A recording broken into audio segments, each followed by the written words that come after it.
Today's vehicle is a 2006 Cadillac Escalade that came in straight off the farm, and this thing is in desperate need of a good detail.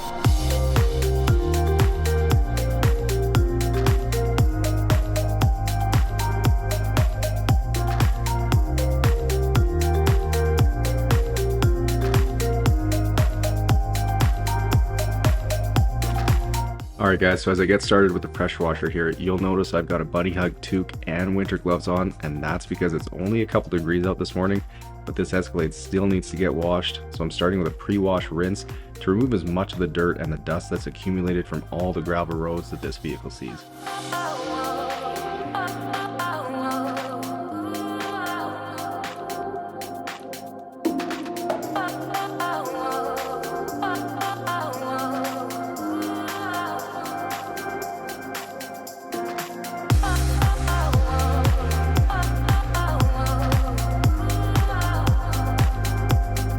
Moving to the back here, and this is where it becomes super apparent that this Escalade has spent a ton of time on gravel roads, because the amount of dust in all the cracks and crevices here was absolutely insane.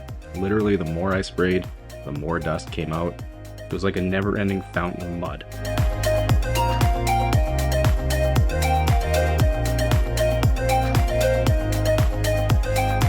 So because the door jambs had so much caked on dust in them, using the pressure washer was really the only viable way to get them clean. But obviously I'm being very careful to control the spray so I don't get any water going into the vehicle.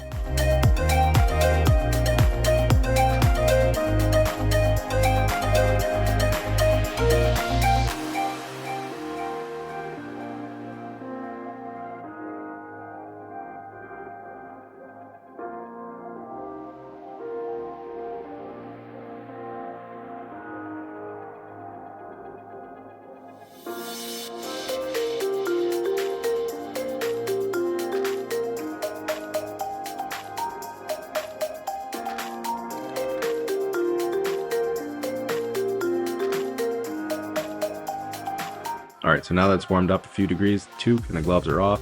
And once I've got the vehicle all foamed up, I'll go around with a detail brush and get into all the places that my wash mitt is going to miss, like behind the gas door and around any emblems or trim.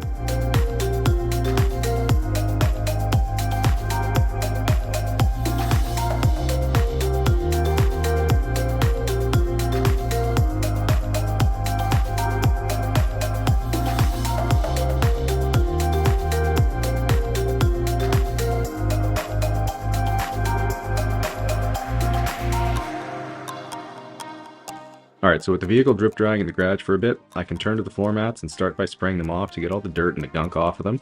And then I'll follow up with some all-purpose cleaner diluted 4:1, agitate with a soft brush, and then rinse them clean.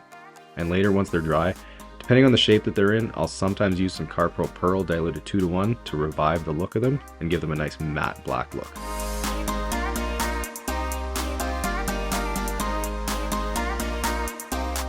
Alright, so getting started on the interior, and the first thing I do is remove any of the loose items or the garbage in here from the glove box and the center console, under the seats, or I guess in this case the owner's collection of air fresheners, which I actually thought was pretty funny. I don't know what on earth the person could need that many for though. So with a vehicle like this where the back row seats come out super easy, it's a no-brainer to remove them, so I've got more room to maneuver around, but I can also get at all the dirt that was hiding underneath, especially down in the anchor points.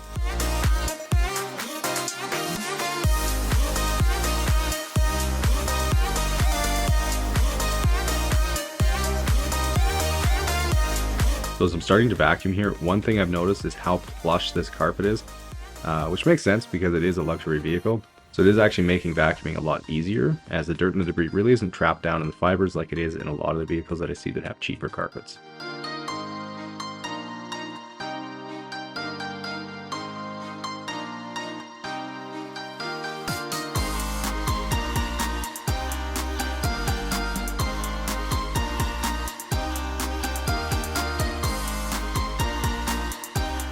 Now as I get started on the carpets here, like I had mentioned before about them being nice and plush and higher quality, it also makes a big difference when it comes to extracting, because more of the solution is actually coming out on the first pass, so it's reducing the amount of time it actually takes to do one section. Although my process is still the same, and then I'll do my first few passes while spraying on hot water. I'll be watching to see the color of the water coming up, and if it's dirty or there's still solution coming through, I'll either make more passes or I'll add more solution, use the drill brush again. Basically, once I see the water coming out clear, I'll switch over to just extracting to get them as dry as I can. And in terms of how long it takes for the carpets to dry, it's usually only a couple of hours, as I'll have the heater in the garage running and all the doors open.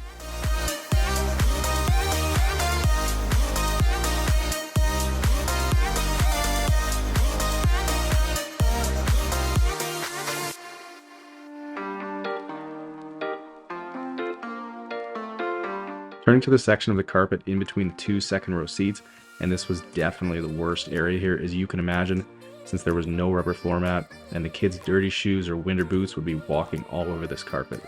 So even after I've made the first pass, you can still see some light staining in the carpet despite the extractor pulling up some pretty dirty water.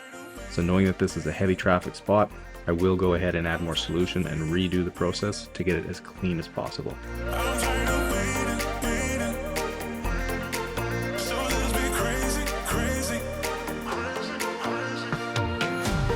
Alright guys, it is the moment you've all been waiting for.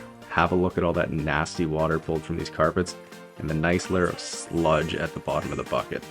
So gross.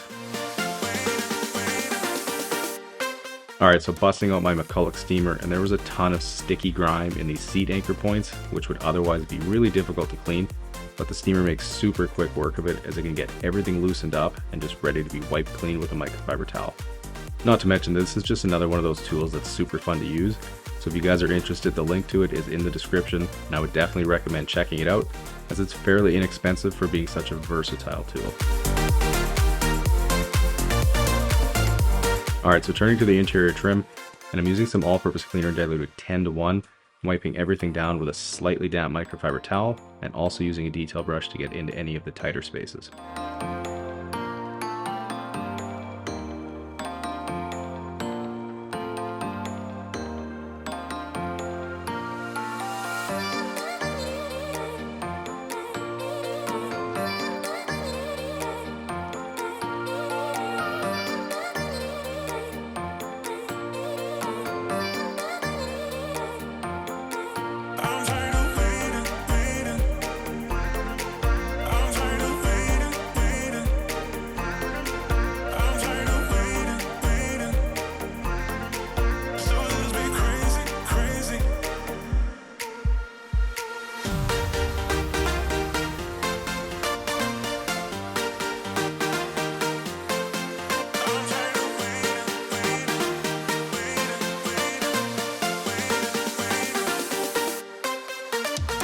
Back to the exterior of this Escalade, and after spraying on some quick detailer for lubricant, I'm using clay bar to pick up and remove any surface bonded contaminants on the paint.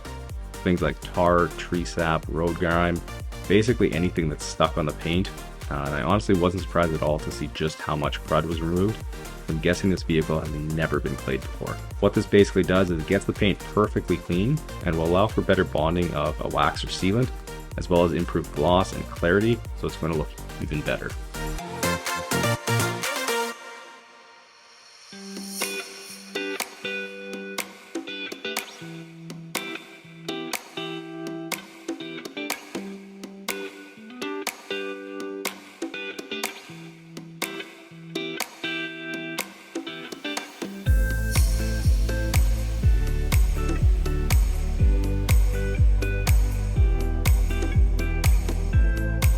Last step on the exterior, and that's to apply 303 protectant to all the black plastic trim to give it a deep matte black look and really make it pop.